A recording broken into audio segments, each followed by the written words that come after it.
السلام عليكم بنات، كي دايرين؟ لاباس عليكم؟ نتمنىكم تكونوا في احسن الاحوال وفي تمام الصحه والعافيه وانتم كتشاهدوا هذا الفيديو.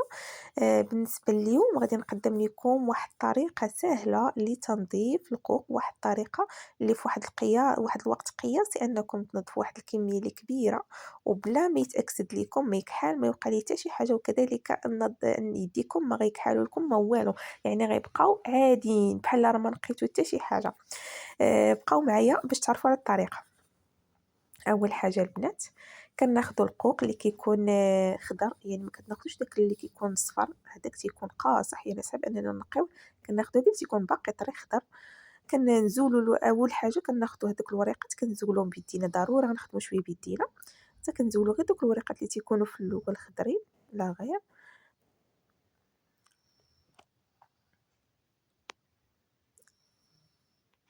صافي ملي كنزول هذوك الوريقات الخضرين، هذاك الجزء اللي تيبان لينا بالبنفسجي كنحبسو. صافي هنايا كناخذوا السكين، هنا كيكون دوك الوريقات رقاقين يعني دغيا كيتهرسوا. كناخذوا موس اللي تيكون ماض باش يسهل علينا العمليه ديال التقطيع.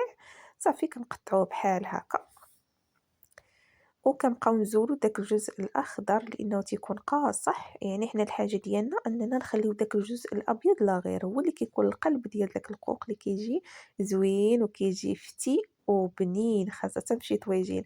وغادي ان شاء الله من بعد ما نكمل معكم هاد الطريقه، غادي ان شاء الله الفيديو يجي غادي نقدم لكم طاجين بالقوق، واحد الطريقه اللي كيجي زوين ما تشبعوش منه. المهم ها نتوما معايا.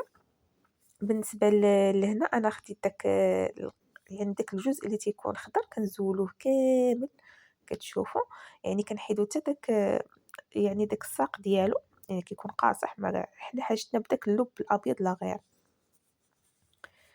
بحال هكا كنبقاو نسمرو حتى ما كيبقاش يبان لينا الخضور، يعني كيبقى يبان لينا داك الجزء الأبيض. وانتم كتنقيو ردوا البال يديكم ملي كيكون الموس ماضي.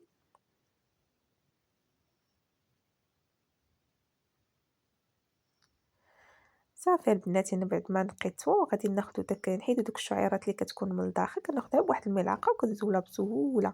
صافي هنايا كي كتشوفوا معايا راني نقيتو، كناخدو واحد القطعه ديال الحامض وغادي نعصرو عليه.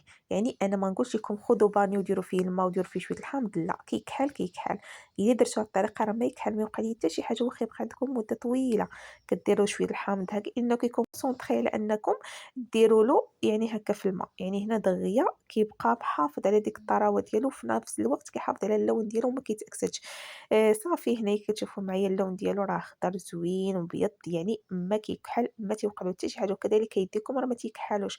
كنتمنى ان هذه الطريقه تعجبكم وتنال الاعجاب ديالكم. الا عجبتكم ما تبخلوش عليا باشتراكات وانكم تبارطاجيوها مع عدد اكبر من المشاهدين باش تعم الفائده على الجميع.